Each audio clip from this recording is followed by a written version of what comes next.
right, Josh Powell, former player, NBA champion, uh, philanthropist as well. You do a lot of work in the community, and we've talked some time now, and we've kind of shared some stories with each other just about mental health in general. We've talked about some of our own personal struggles. And so I just wanted to sit down with you today to kind of just get a little more in detail and to share with some of the people some of our deep conversations that we have with the hopes that everyone else will start speaking up and speaking out about mental health to help erase the stigma. So, I mean, I'll let you kind of just get into it. So I just want to know really, like, what's your take on mental health?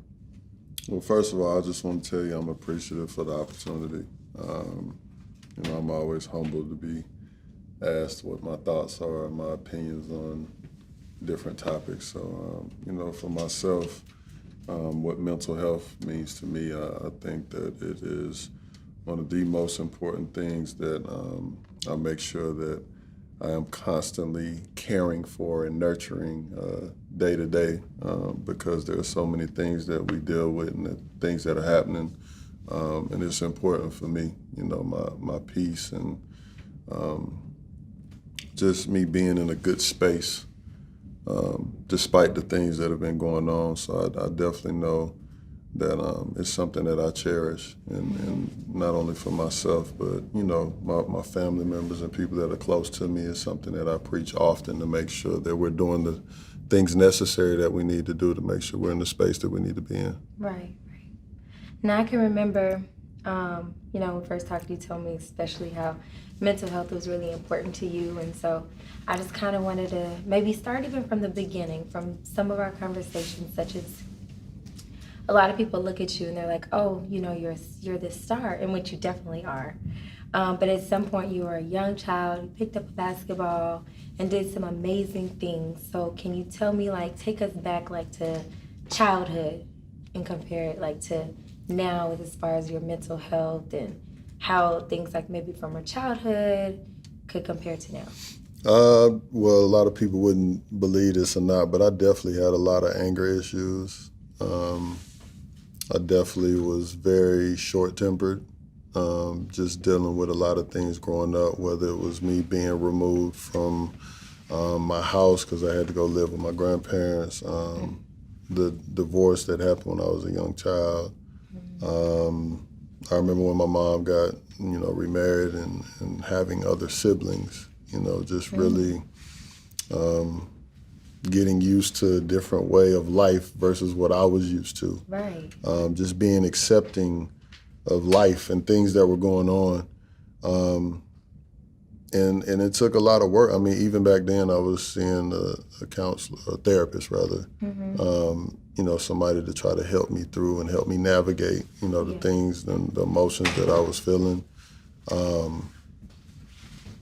But through time, especially the older I got and the more I matured, I was able to find peace and understanding, which has helped me just take a different approach versus the anger and the snapping or the shutting down or things like that. Just looking for the positive pieces in the trials and the tribulations. So I just think naturally that'll come with growing and maturing and just understanding and doing more work. Being older, you understand life a little bit differently. Being a parent has definitely, in itself helped me mature a lot more. And, the game, what it has taught me, obviously on the court is one thing, but I've used the game to teach me a lot of things as a man and as a person and as a father off the court. That's true. So you said I guess the anger and maybe being removed from your home, divorce at a young age, dealing with other siblings. Sometimes people don't necessarily, they're not as quick to admit that, sometimes it's unrecognizable. How old were you when this was occurring? I think the reason being real quick is because children are resilient. They adjust. Right. But I think that us as parents or people that are around or in these kids' lives need to be more understanding to how they're adjusting. because they can internalize a lot of things. Right. And for me, fortunately enough, I had sports. You know, what about those kids who may not have sports or a way to let that out in a positive manner? You know, Right. what if there's somebody who doesn't have the resources to get a therapist or talk to the right person? So I was, you know, fortunate to be in a position where, shoot, I can play sports. You know, I can play football, I can play baseball, and do those things to kind of get it out. But then too, I also had a good support system. You know, like my mom, my grandparents, cousins. You know, just certain people that definitely had my back and you know was a good place for me to go to talk to, you know, or let some things out whenever I had something that was on my mind. So whose idea was it for you to go to therapy? I believe it was my mom's. Your mom? Yeah, And were you because younger especially then? things that was like in school, Oh, so it might have been a collective, like, hey, there's something going on, you know what I mean? Same parent-teacher conference. Yeah, so I, you know, I took a lot of that stuff pretty hard, and I wasn't like the class clown type of dude, but it was more so like, just like I said, just real snap or shut down or kind of be in my own space. You know, wasn't really snapping out of the space that I was in. Where was your father? I know you mentioned your mom, your grandmother. Yeah, he was in, well, when they first went through the divorce, he was in South Carolina. Mm-hmm. So we went through visitations, but then he ended up getting locked up for a while. So, you know, that was, again, another thing, just having to adjust and deal with. So I'm not saying that he wasn't around, it's just the distance and, But it's you know, certain not things seeing like him as that. much. Yeah, Right, it's right. tough. You know, that's heavy. We all know that you're a father now, and knowing the childhood that you had, and you had sports and everything as your outlet, what do you do as far as parenting tips for your kids, and what are some of the things that you may talk to them about or try to help maintain like that mental health stability now that you know and you grasp that idea? Well, I mean, they're here. I probably should ask them. But no, Hey guys. I think one of the things is being present. And I feel that a lot of us with this day and age, whether it's due to our phones, our jobs, our personal, like just life going on, it happens. You know, nobody's perfect or exempt from just kind of getting lost in what you have going on. Just making sure I take the time to have conversations with them, share experiences and moments with them, to build and connect with them in a way where they're open with sharing. Also, too, making sure that they get their therapy and have someone else that they can talk to, because sometimes kids will not talk to their parents. Right. That's just natural. And sometimes they feel more comfortable going to their friend's parent or a teacher Right. or an uncle or an aunt or a grandparent. You know, that's just natural. So I just try to, you know, talk to them as much as possible. Sometimes just going to watch a movie or, you know, being intentional with some of the things that we can all view together that have messaging, right? Yes. Like The Hate U Give. That's one of the movies that my kids love, right? Really? That whole story, and it talks about racism. It talks about so many different things. Granted, my kids are young, you know, younger, but it was still a cool thing to expose them to because it's still real and there's certain things in there that you can use as life lessons. Right. And that's one way I like speaking to them is through movies and films. Like we'll watch stuff together, we'll catch shows, we'll look up, we'll research things. You know, we'll you know go into church. Like just different ways. I just try to create that bond and just get them to know, you know, that they're loved and they're appreciated, and just, you know, making sure that avenue is open so that they can talk. That's the most important thing. Exactly. That they want to talk whenever something does arise. Right. And we all know that suppressing those feelings, it just makes things like build up and build up and build up. So I definitely agree with that. Yeah. And like I've told you before, we all know that you're like a father of the century. You definitely love your babies. They're here. You got half of the Power I Rangers would say on half deck. of the crew. Yeah. And they're so cute. They're just well behaved. And I can just tell they love you a whole lot. Well, their auntie gave them some candy today, so. Well, their dad said it was okay. And now they're really, really nice to me. Right. Okay, so let's fast forward. I know that your kids, they mean the world to you. When you were in the league, I know that you were on the road a lot. I know that, your time was divided up. How did you manage being on the road, playing, for long periods at a time and not being able to see your children the way you probably would have wanted to?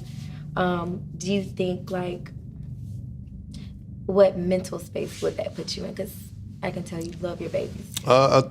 For me, I just try to stay focused on the task at hand. You do your job and you stay focused and locked in on that. But whatever time that I have, just being able to talk to them, being able to, FaceTime wasn't popping like that back then right. as it is now, because I started my professional career in 2003. So, now we have our phones where we can click a button and you can see who you're talking to, versus back then it's just your voice, or you might be able to use Skype or something like that. But I just think, reading to them, talking to them, letting them hear your voice, just small things by telling them you love them, just stuff like that.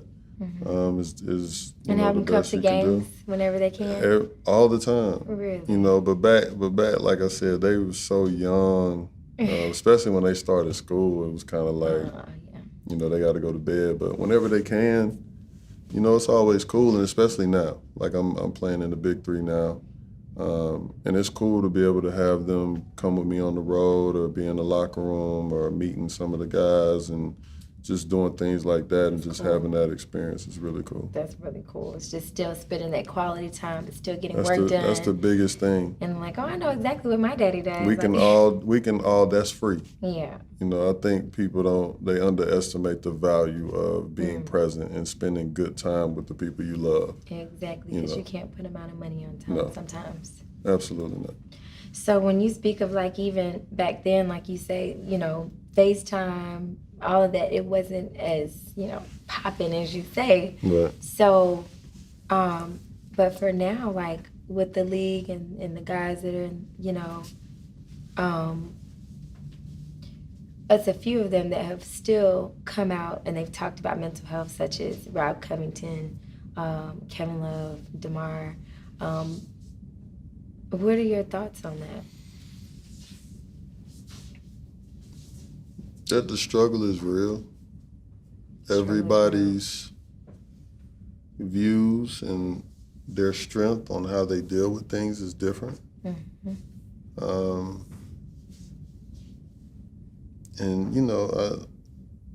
I'm proud of people that are expressing, the things that they're struggling with. It just goes to show, our human side. And I feel that a lot of times, because of what we do, or because of not just basketball, I'm just saying in general, people that other people look at like they have this large amount of wealth, or they're a celebrity, or they're this, or they're that they don't view those people as human beings, and that they don't have mental health issues, or that their parents don't get sick, or that they don't deal with certain things, or that their marriages aren't good, or that they might not have the best relationship with their kids. I mean, the list goes on and on and on. And I feel like that piece is missing, and I'm glad that people are stepping up and saying, hey, I'm struggling with something.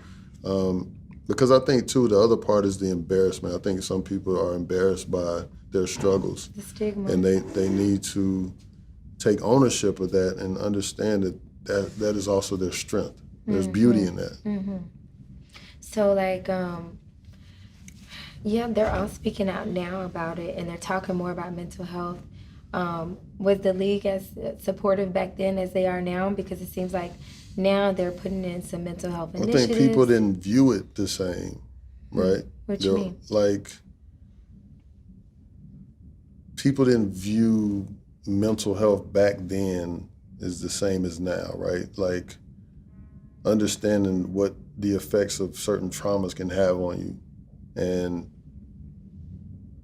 in my opinion, it's just me. I feel like it's like normalized that people look at, oh, well, especially in our community, right?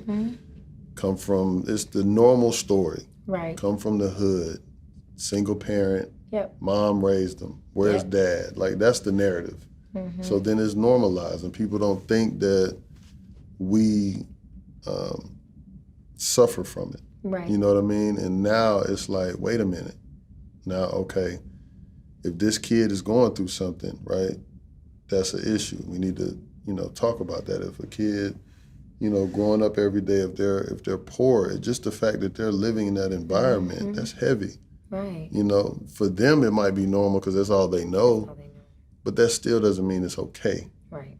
And that's the thing that I see is the difference, is because it was like it's normal. So many behaviors and things are normalized. It's not. So what do you think now will make it better, like as far as like some of the kids that are still coming up in single parent households from the hood?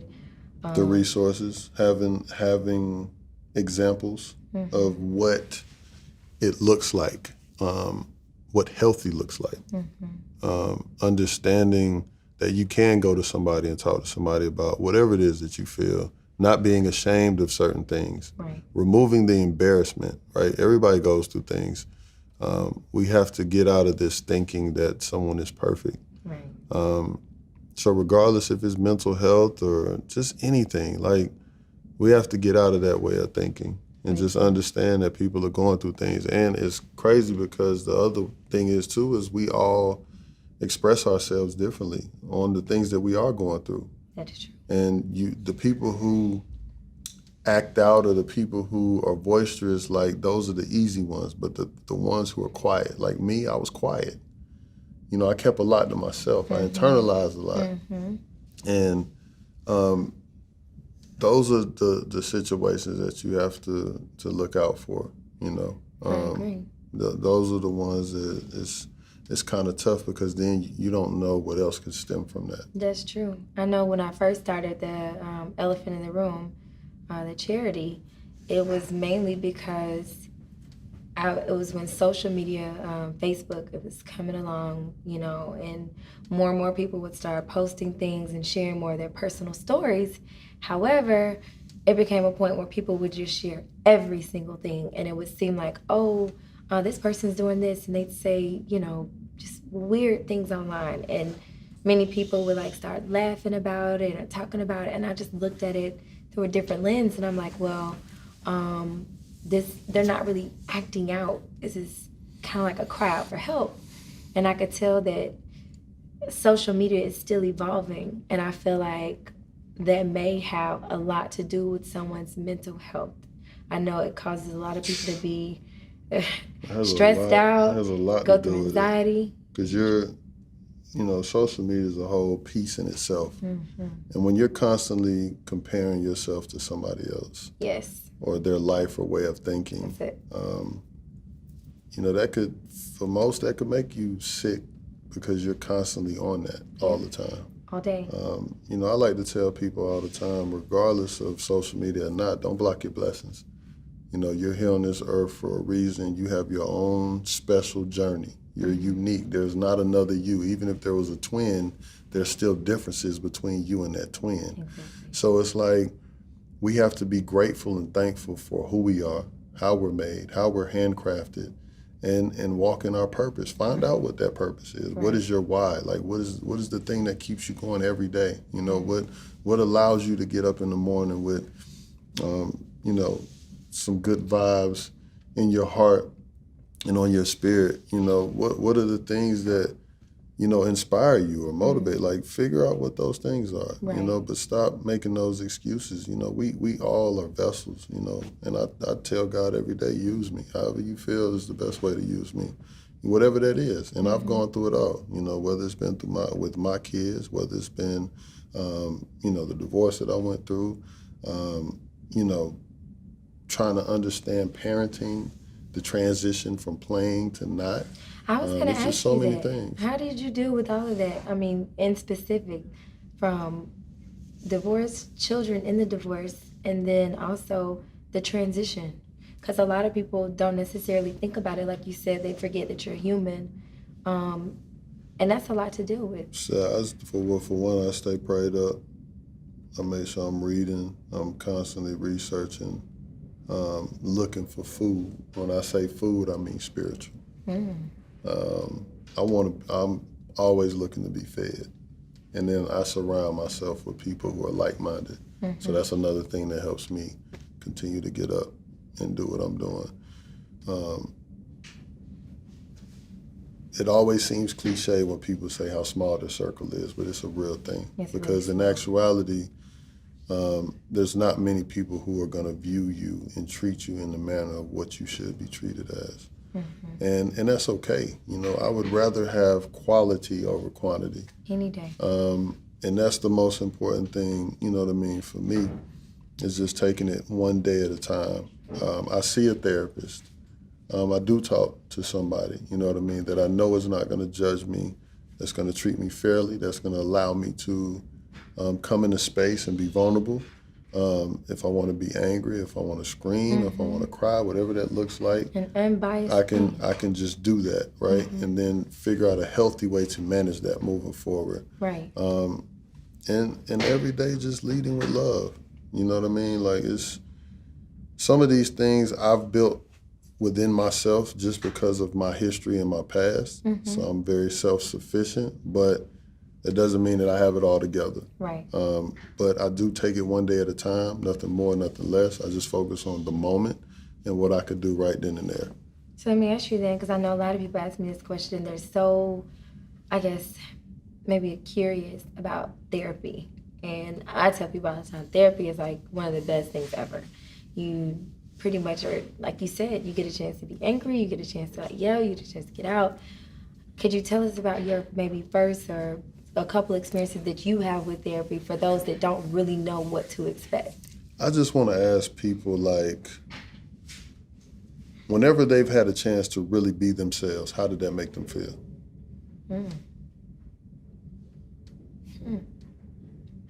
Because everybody's out here with a mask on, with our cape on. How often is that? So we're putting on this facade because we don't want people to judge us or look at us crazy.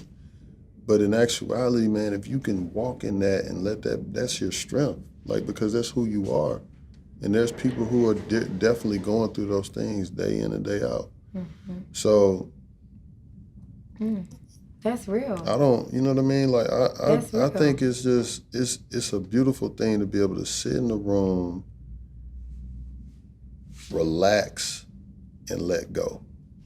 I agree. Because we're so often, we always got to be here. Yes. Because the people, and, you know, the older you get and then you start having this persona of people, you know, oh, you're the athlete, oh, you're the this, oh, you're the that. And then you start acting that way.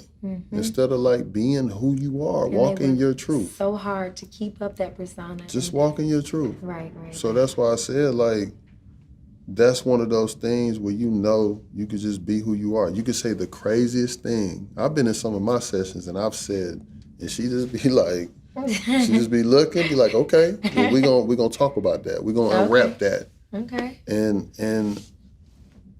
I mean, I'm gonna be that way regardless, you know, with how I move and just how I express things, just being authentic. But we got to get out of that. Yeah. You know, and it's a lot of people that are hurting, and that's why you see the stuff that you're seeing. Like, I forgot the name of this book. I can't remember it, but it was like this lady wrote this book, and she was breaking down why people get sick, why people have pain and illnesses in certain parts of their bodies and all of that kind of stuff, and what, you know, how you can naturally heal and this, that, and the third.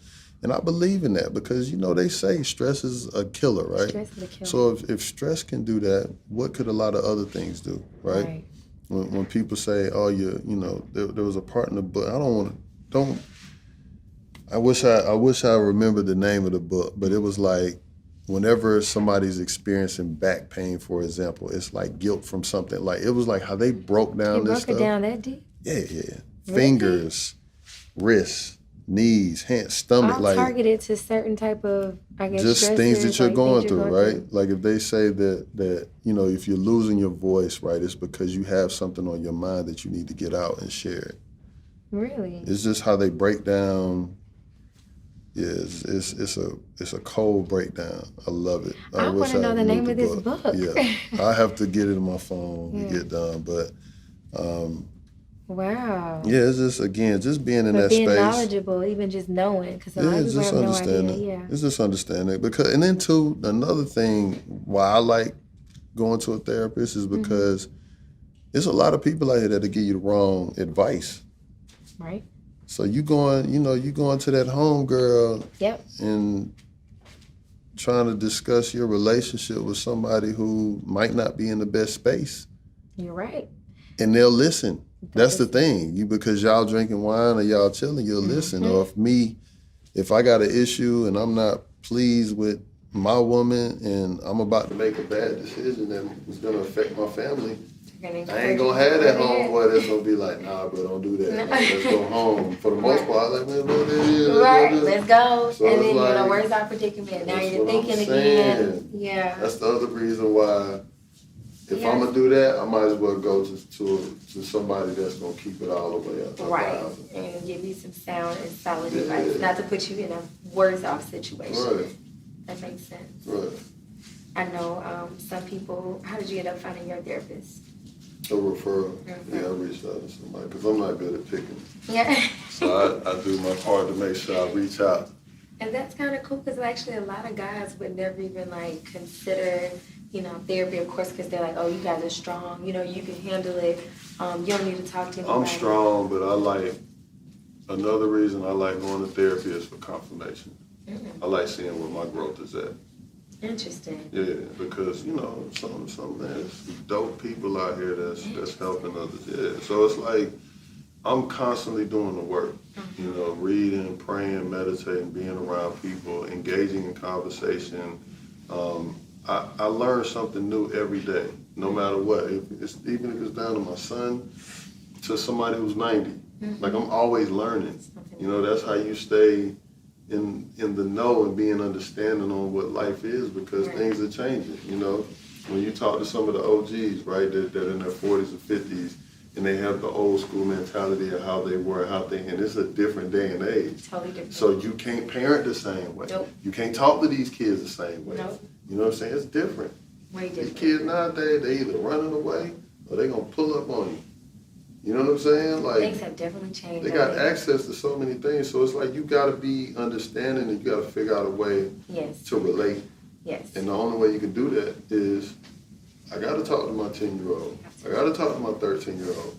I got to have a partner who's about 24, 25, so I can see what that is. Okay, let's then I got my and then you gotta have the OGs and people that you can talk to and just get that balance. You gotta have grandma. Yeah. You gotta have great grandma, something. Then get you some friends that's from some other cultures and nationalities. Like listen, I love my black people, but we gotta get off this other shit now. Excuse me. We gotta get off this other stuff. Because I just get tired of like we so pro, but then we so against each other too. So it doesn't make sense.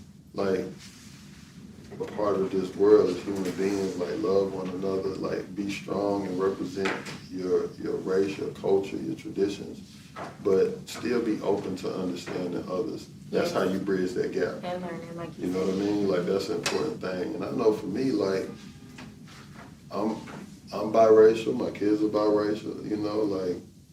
Like we got to get off of that. We do, and then like you said, just learning more, being open to things. So therefore, the whole closed-minded idea. It also brings somebody to be closed-minded about therapy and talking about other stuff. Like a lot of people aren't as open as you are, and a lot of people don't necessarily read. That's why.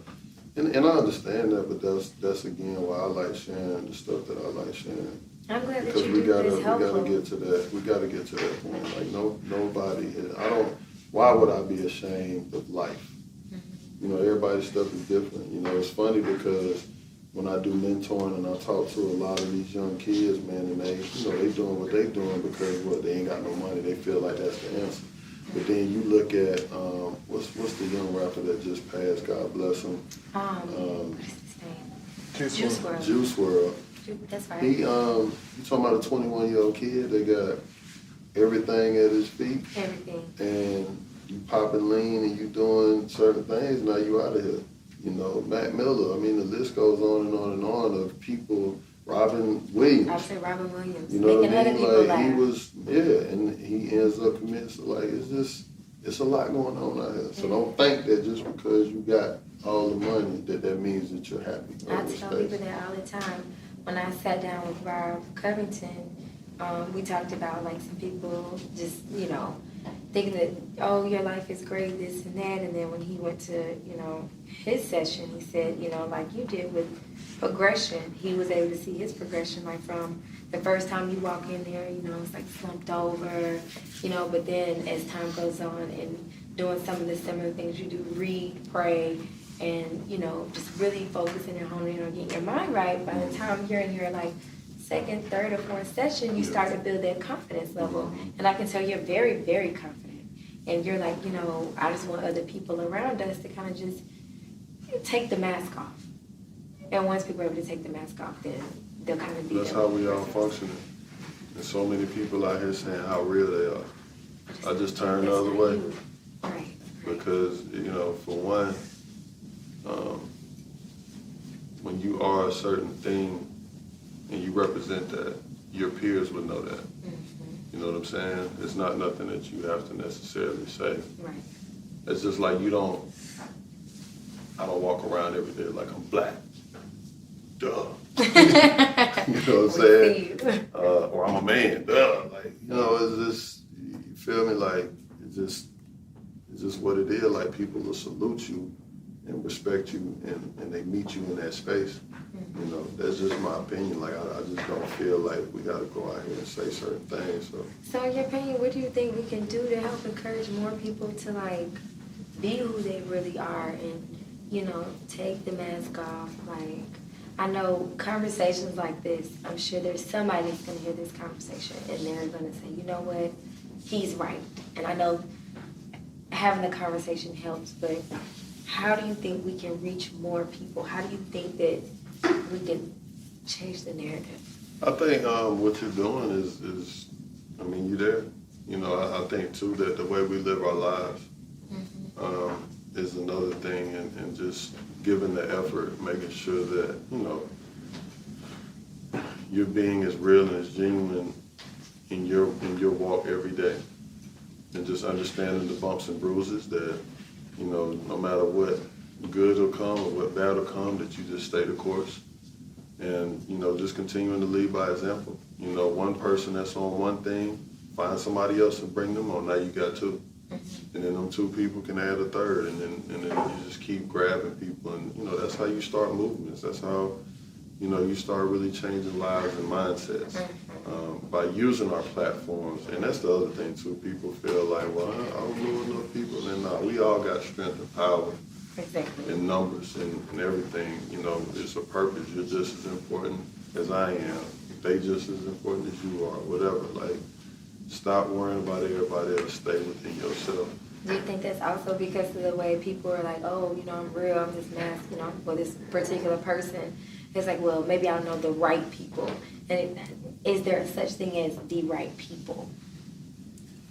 In a sense, yes. But the most important is, other than God, is yourself. A lot of people don't know themselves. So how you going to say what you know about other people? Absolutely right. You know what I'm saying? Like, we walking around here lost. And then you out here trying to, give somebody else advice, or you trying to make it seem like you got it together. You know what I'm saying? Like, even somebody that tells me I got it together, I tell them I still got a long way to go. I'm still growing and I'm still evolving. You can be honest, though. Yeah. Other people can't. It's kind of a little bit tougher. Well, that's why I was just saying, just for me. That's good, I know how to carry it because, like I said, there have been some times when people will say, like, Dad, bro, like, you seem to be this way or you handle stuff this way, and they don't know what goes on behind. But I just said, man, I'm still trying to understand, you know. Because you can be real with yourself. Yeah, because I, you know, I'm pretty zen all around, but it be sometimes. I told you that. I'm like, yeah, but it be sometimes when that south side will come. No. Yeah, absolutely. I don't hear it. Yeah, absolutely. I'm like, when I tell you this guy's like so mellow, like zen, I'm like. I have moments because some things just be so. I'm like, what are y'all doing? Like, why is it going? You know what I'm saying? There. Yeah. You know what I mean? Like, what are we talking about? Why are you being a hypocrite? Why are you trying to do this? Why are you judging me? Like, so I might have a moment every year. I don't have many. And that's okay. But I own that, and then I bring it back, and then I make sure that, I apologize. Do you think therapy helped with that? Hmm? Would you give some credit to therapy for that? Or I give credit to therapy, God, family, you know, life. Like, it's just, I take something like, from what everything. makes you, how did you get to that point? Because in the beginning, you said that you had, like, anger issues. Well, that's what got me here, to be honest. Like, that's what was the beginning of, like, I was just quiet. Like, I'm an introvert, you know what I'm saying? So I'm just quiet because a part of me too is just like, I'm always observant. I'm walking around rooms, I'm paying attention to what's going on, and I'm peeping before I even say anything. You know what I mean? And that's just, again, who I am, and some of that's been taught, learned behavior. I was about to say, was it something that was taught, or did something happen? No, because sometimes like the OGs will tell you, man, just be there, because you got to be mindful, you know. And there's power in silence too. Absolutely. And not on that negative, like how people be, you know what I'm saying? But like somebody that can just literally just be humble enough to walk in and listen and see to understand. So many times we walk in, we gotta be ready to make our presence be felt. But sometimes, shit, when you walk in that thing, your presence is gonna be felt. Right. You know what I mean? But especially when you're moving the way that you need to be moving, being genuine, and just being understanding. Like that's a part of power and strength and leadership. You know, when they talk about stories of the Bible and this, that, and the third, like Jesus served. We ain't got enough people serving. Everybody put themselves first. Leaders. They'll get some food, they'll do something, but then they won't be like, well, you want some? You want some? You want some? You know what I'm saying? First thing they gonna do, bro, they'll starve, hurt. They ain't gonna say nothing, cause they good. So, you know, it's power in this. It's power in how we move, you know, and how we think, you know, and all of that. Interesting. So what kind of advice would you give someone else, anybody pretty much, dealing with some of the similar issues maybe? Especially like, because we know the younger generation is different now. Take the pressure off. You know, love yourself and understand that you're important, that life happens to everybody, and do the best you can. Talk to the right people, get the best help you can get.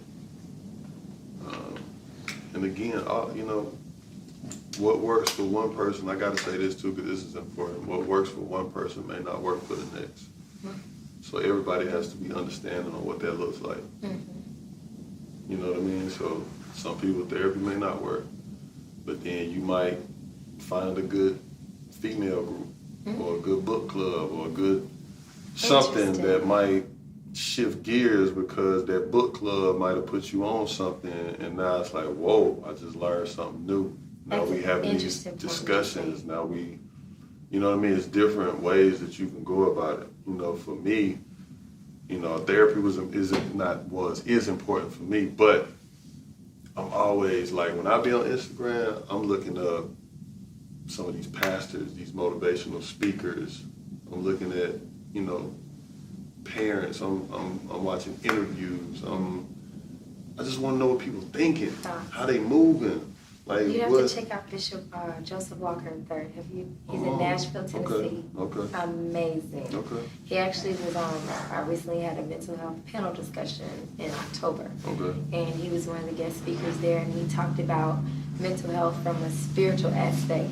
And he basically broke it down to us, saying, you know, you have to have that spiritual, but you also have to do the work.